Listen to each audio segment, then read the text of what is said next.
All right, let's dive in, shall we? Today, we're taking a deep dive into the idea of the absurd. The absurd. Yeah, Big topic. big topic, lots to unpack. We've got some great source material to work with. We're going to be looking at excerpts from The Myth of Sisyphus, Oh, Camus. Camus, of course, and we'll also be pulling from some of his other essays, lyrical and critical essays. Some great stuff in there. Really insightful stuff. So get ready, folks, because it's going to be a thought-provoking journey. Yeah, Camus doesn't mess around. He gets right to the heart of it, Hmm? That conflict we all feel deep down between our need to find meaning, like what's it all about, Right. and the fact that the universe, well, it doesn't really seem to care about our need for meaning. Yeah. It's like we're all going about our lives, but have we really stopped to think about, death? Like, really think about it. Really think about it. Camus Yeah. uses that example, how we all kind of act like we don't know death is inevitable. A bit of a disconnect Yeah. there. And that's what Camus calls the absurd. That tension, that clash between our expectations and reality. It can be a bit unnerving, can it? Oh, absolutely. Like Yeah. when you look up at the stars and realize just how vast everything is, how indifferent, Yeah. makes you feel pretty small. Makes you feel pretty small. But Camus suggests, our response to this shouldn't be despair. No, no. It should be revolt. Revolt. Not Yeah. like storming the barricades or anything. Not a violent revolution. No, no. More like an inner rebellion, But against meaninglessness. Yeah. So instead of giving up, we choose to live authentically, embrace the present moment, maybe even create our own meaning. Precisely like Sisyphus. Yeah. Forever pushing that boulder up the hill. Yeah. The classic image of the absurd. But it's not about the futility of his task, right? Yeah. It's his awareness of it. As a defiance. Yeah, it's where his freedom lies. That refusal to be crushed by it all. There's a line from Camus that I love. He says, a life of 40 years lived with lucidity is worth more than 60 years lived without it. Powerful stuff. Makes you think about how we're spending our time, doesn't it? It really does. So it's not just about the years we get, but the quality of It's those years. how we experience them. How we experience them. And that brings up a big question. Can we actually find joy and fulfillment without some sort of external purpose? Now that's a question worth exploring. Camus thinks we can, and he gives us some pretty compelling examples of what he calls the absurd man in action. Oh, yes. These figures like Don Juan, the conqueror, the actor, the artist. Each one of them embodying a different aspect of living with the absurd. Exactly. So let's start with Don Juan. Now, Camus presents him not as this, womanizer who can't commit, Yeah. but someone who's hyper-aware of the present moment, Living in the now. living in the now, constantly seeking new experiences, not because he can't find love, Not at all. but because he embraces the fleeting nature of life, refuses to dwell on the past or get caught up in regret. No regrets. No regrets. He understands that nothing lasts forever, so he savors every moment. Yeah. Exactly. So it's not about finding the one, it's more like embracing the now. And then we have the conqueror. This is someone who finds meaning not in actually winning, Right. but in the struggle itself. Right. They know victory is temporary, but they push forward anyway. With passion and purpose. Absolutely. Embracing the challenge. Striving for something they believe in. Makes you think about our own goals and aspirations. It does. Like, are we focused on the destination or enjoying the journey? The journey, that's where it's at. The journey. All right, now, the actor. The actor, a fascinating figure. Oh, yeah. Camus sees them as really embodying the absurd through performance. How so? Well, they live countless lives, right? Yeah. But each one is temporary, fleeting. Gone in a flash. Like our own lives, in a way. Exactly. They highlight how much of our identity is a kind of performance. We all play roles to some extent, don't we? We do. Yeah. And the actor stepping in and out of those roles really underscores the fluid nature of it all. The constructed nature of our reality. Yeah. Okay, last but not least, we have the artist. The artist. Camus really admired artists who resisted the urge to, explain the world. Right. Instead, they just focused on capturing its essence. Through their art. Through their art, yeah. Yeah. Letting the audience draw their own conclusions. Showing, not telling. Showing, not telling. And Camus himself, he really connected with this idea of the absurd on a personal level. He did. In fact, he found a very tangible connection to it in a specific place. Where was that? Algiers. Algiers. Where he lived for a time. He saw a real parallel between the city's atmosphere and his philosophical ideas. Interesting. So what was it about Algiers that really struck him? Well, He was drawn to its rawness, the intensity of life there, this constant awareness of both life and death. And the people, too. They lived with a certain disregard for traditional morality. Oh, tell me more about that. It intrigued him, their way of life. And there's this wonderful anecdote he shares about the peppermint lozenges they used to sell in movie theaters in Oh, Algiers. I think I've heard of this. They would have questions printed on them. Yeah. Things like, when will you marry me? You're kidding. And people would just pass them around to strangers at the theater. Oh. It was a playful thing, but also quite profound. Yeah, I could see that. It shows how people in Algiers approached life, very open to chance encounters, the unexpected. They really seemed to embrace the fleeting nature of things. Almost like they inherently understood the absurd. Exactly. And Camus, he picked up on that. He even said the Ornese people had a horror of stability and a disregard for the future. That's quite a statement. What do you think he meant by that? Well, it gets to the heart of the absurd, doesn't it? Oh, yeah. The way they lived, it was like they knew life was short, so they were determined to make the most of it. Burn it up, not build it up, as he put it. Wow. That's powerful. And it really resonated with him. So it begs the question, how do these descriptions of place and people, how do they change our own understanding of the absurd? Do we see glimpses of this in our own lives, our own cities? It definitely gives us something to think about. But let's go a little deeper here. One thing that really struck me about Camus is how he takes this abstract idea of the absurd and shows us how it plays out in the real world. Like in the choices we make, how we live our lives? Exactly. One way he does this is through some pretty powerful imagery. He talks about the absurd man as someone who essentially does nothing for the eternal. That's a powerful image. It really puts things in perspective, doesn't it? Our time here is limited. It is, and the absurd man understands that. He doesn't waste time chasing illusions of an afterlife or some preordained purpose. Yeah. He focuses on what's right in front of them. The immediate experience of his life. Precisely. And that doesn't mean giving up on life altogether. Camus is clear about that. Right. Not about becoming a nihilist. No, no. It's more about embracing life, finding those moments of joy and passion, but with a clear-eyed awareness of its limits. Finding freedom in that acceptance. Exactly. The freedom to live authentically, make choices based on what truly matters to you, not some external set of rules or expectations. And this is where those archetypes of the absurd man in action come back into play, right? They do. Each one offering us a different lens through which to view this whole idea of living authentically in the face of the absurd. Let's delve a bit deeper into one of those figures, the actor. Why do you think the actor resonated so deeply with Camus's ideas about the absurd? Well, I think for Camus, the actor represents the ephemeral nature of existence itself. Each performance, it's a fleeting moment in time, a creation that vanishes as soon as the curtain falls. The actor embodies all these different identities, but none of them truly belong to him. It's a stark reminder, isn't it, of how fluid identity really is, how we construct our personas. And ultimately, how transient everything is. Makes you think about the roles we play in our own lives, right? It does. The masks we wear, the stories we tell ourselves and others. But the key for Camus is that the actor is aware of this. Aware of the transience. Yeah.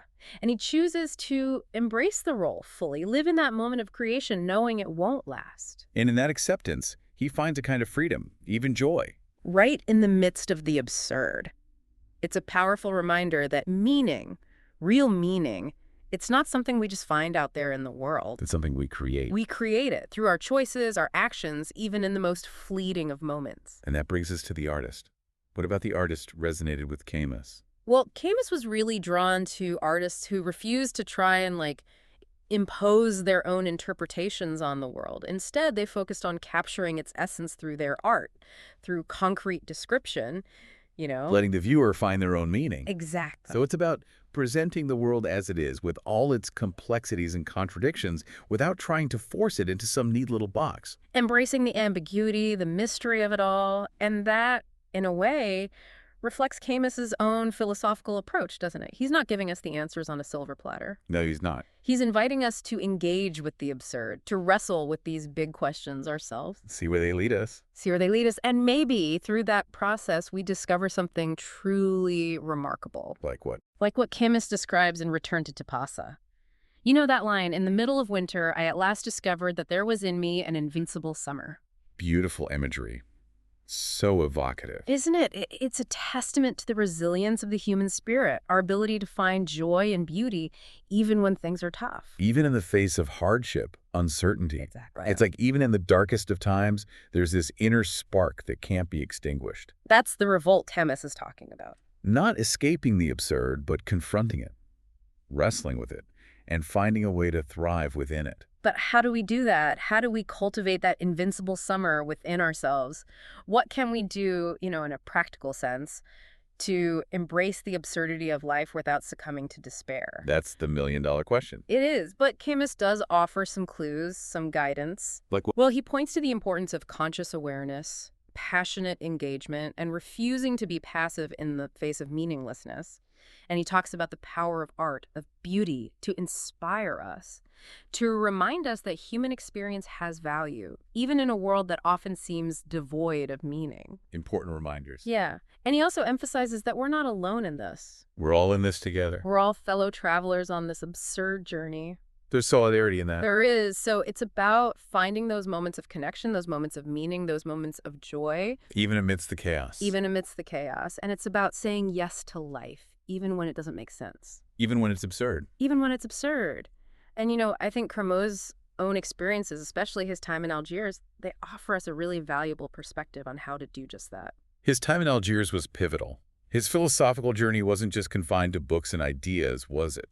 He found a deep connection to the absurd in the sights, the sounds, the rhythms of life in Algiers. It was a lived experience for him. He saw it play out in the streets, the cafes, the beaches, and what he observed there, it really informed his understanding of the absurd and how we might live with it.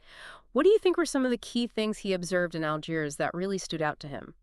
Well, he was captivated by the unique atmosphere of the city, that rawness, that intensity, that almost defiant embrace of the present moment. And he saw it reflected in the people, their attitudes, their very way of being in the world. He talks about their horror of stability, their disregard for the future, as if they instinctively understood that life is fleeting and they were determined to savor every moment. Like they weren't afraid to embrace that reality, to live fully in the present. That's pretty remarkable. And it wasn't just an abstract concept for them, was it? They were grappling with the absurd in their own lives, facing real challenges with, well, a certain defiant joy. I think that's what really struck Camus. It's certainly what struck me.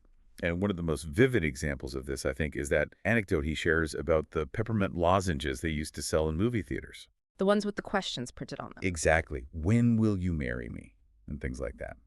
And people would pass them around to complete strangers in the theater. It's such a small detail, but it's so telling. It is. It speaks to their openness to chance encounters, their willingness to embrace the unexpected, their understanding that connections, like life itself, are often fleeting.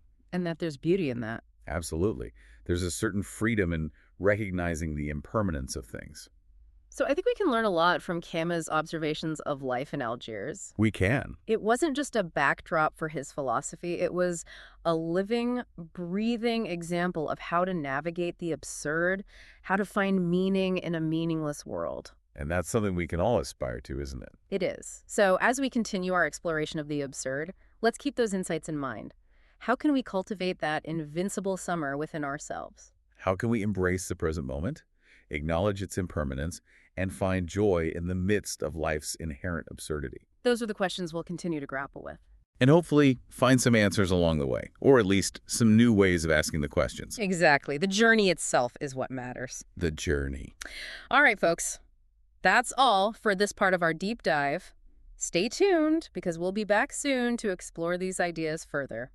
And in the meantime, keep pondering those big questions. One thing that really struck Camus about Algiers was that contrast, the vibrancy of life there, but always with this awareness of death. It was like they understood that death wasn't something to be afraid of or try to deny, just a part of life. Exactly. And they didn't try to pretty it up, no euphemisms or anything, just a very stoic acceptance. Which I think connects back to Camus's idea of revolt. How so? Well, it's about refusing to live in denial, right? Yeah. Choosing to embrace the present moment, but with this clear-eyed awareness of its impermanence. So it's not about ignoring death, but understanding that because life is finite, it's all the more precious. And that realization, it can actually be freeing. Freeing, how do you mean? Well, once you accept the reality of death, You're not wasting time chasing illusions or clinging to things that don't really matter. You're free to actually live. Ah, I see. And that brings us back to those archetypes of the absurd man in action, right? Each one offering a different perspective on how to deal with that tension. The tension between our desire for meaning and the universe's seeming indifference. Yeah, we've already talked about Don Juan and the Conqueror, both of whom, in their own ways, embrace the present moment. But what about the actor? Why was this figure so important to Camus? For Camus, the actor represents the ephemeral nature of existence. Ephemeral. I like that word. Each performance, it's just a fleeting moment in time, a creation that disappears as soon as the curtain falls.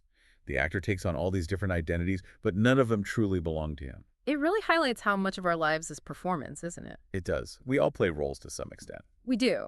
And the actor, by stepping in and out of those roles, really emphasizes how fluid identity is, how constructed our reality is. But the key point for Camus is that the actor is aware of this, aware of the transience. And he chooses to embrace that. Exactly. He lives fully in the moment of creation, knowing it won't last.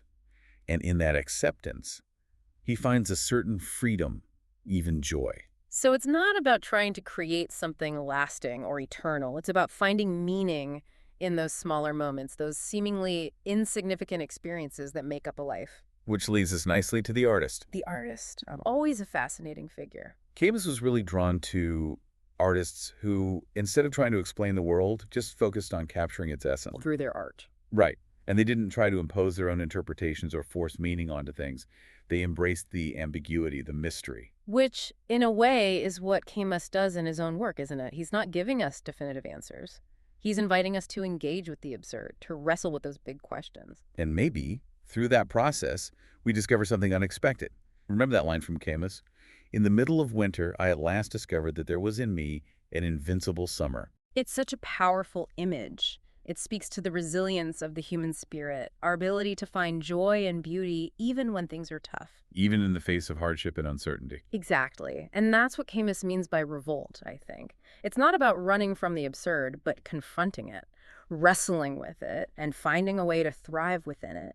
But how do we do that? How do we cultivate that invincible summer within ourselves? How do we find that strength, that resilience in the face of life's absurdities? That's a big question. It is.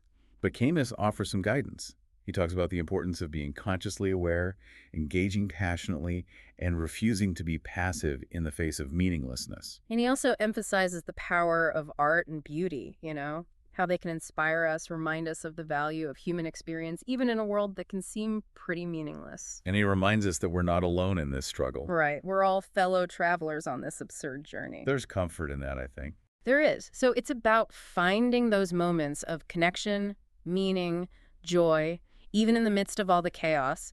It's about saying yes to life even when it doesn't make sense. Even when it's absurd. Even when it's absurd. It's interesting how Camus found such a profound connection to the absurd in a very specific place, Algiers. It wasn't just an abstract idea for him. It was a lived reality. He saw it play out every day in the streets, the cafes, the beaches of Algiers. And it really shaped his understanding of the absurd and how to live with it. Algiers wasn't just a backdrop for his philosophy. It was a living example of it. The city's energy, the people, their way of life, it all resonated with him deeply. He was really drawn to that rawness, that intensity, and how they embraced the present moment almost defiantly. He talks about their horror of stability and disregard for the future, remember? Yeah. It was like they instinctively knew that life is fleeting, and they weren't afraid to embrace that. They weren't bogged down by tradition or expectations. They just lived.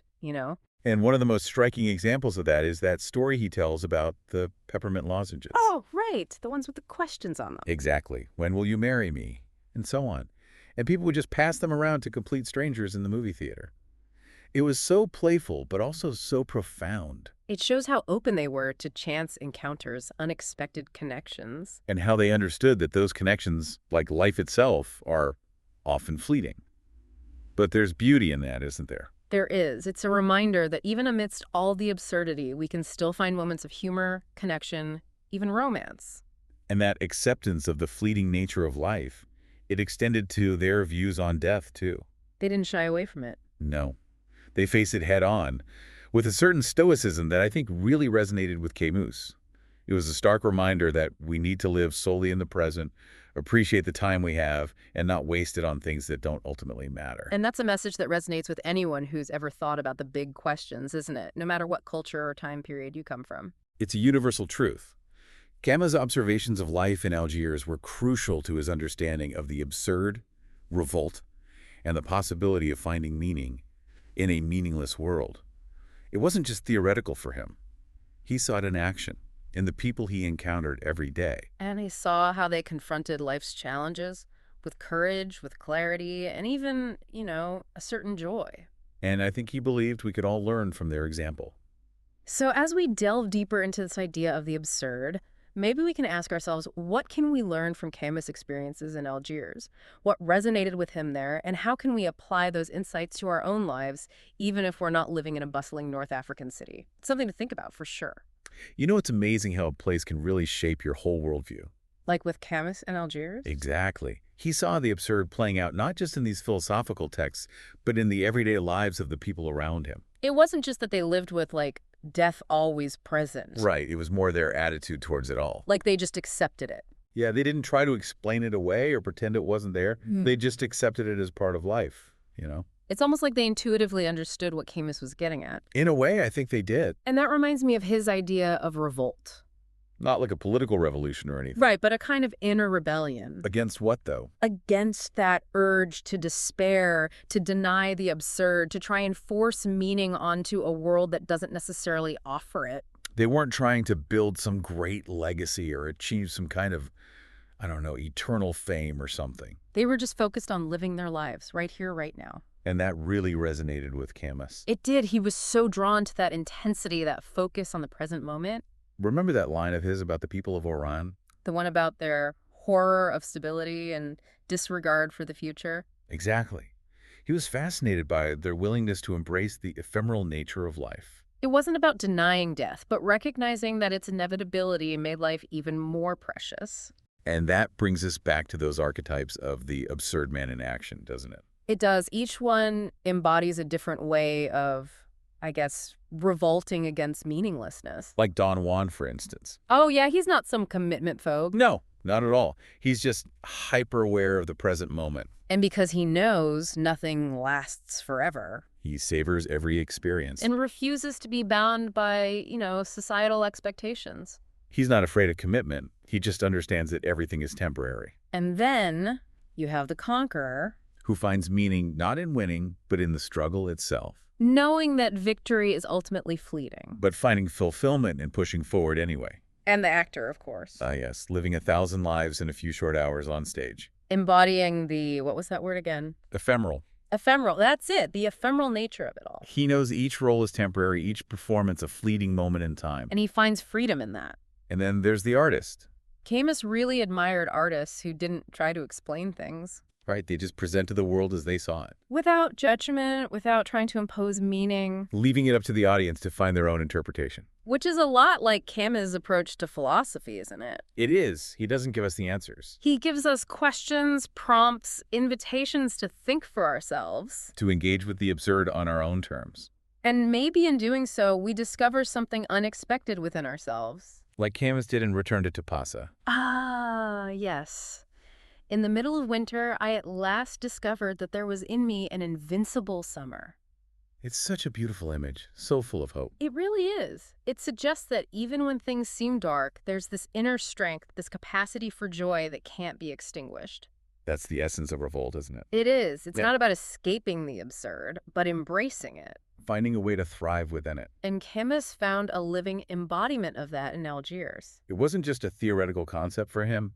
It was something he saw every day in the people he encountered. He saw how they approached life, death, love, everything. And remember that story about the peppermint lozenges? With the questions printed on them. When will you marry me and all that? Exactly. They were passing them around to strangers in the movie theater. It perfectly captures that Oranese spirit. That openness to chance, to the unexpected, to the absurdity of it all. They understood that connections, like life itself, are often fleeting. But there's a beauty in that. A certain freedom. And that acceptance extended to their view of death, too. They didn't deny it. They didn't romanticize it They just accepted it. as a natural part of the cycle. It's a good reminder to live fully in the present moment, to appreciate the time we have, and not waste it on things that don't really matter. So, as we wrap up this deep dive into the absurd, What are some key takeaways, you think? well, for me, it's that it's not about finding some grand universal meaning. It's about creating our own meaning. Through our choices, our actions, our engagement with the world, It's about embracing the present moment acknowledging its impermanence, and finding those moments of joy, even in the midst of the absurd. and maybe, just maybe, we can learn something from the people of Algiers about how to do just that. Absolutely. Their way of life offers a really powerful example of how to navigate this whole absurd existence thing. Camus believed that we should embrace both the beauty and what he called the humiliated aspects of existence. It's a powerful idea. How can we reconcile those seemingly opposite forces in our own lives? That's something we're thinking about. It is something to ponder. And with that, we'll leave you to continue your own exploration of the absurd. Until next time. Thanks for joining us, everyone.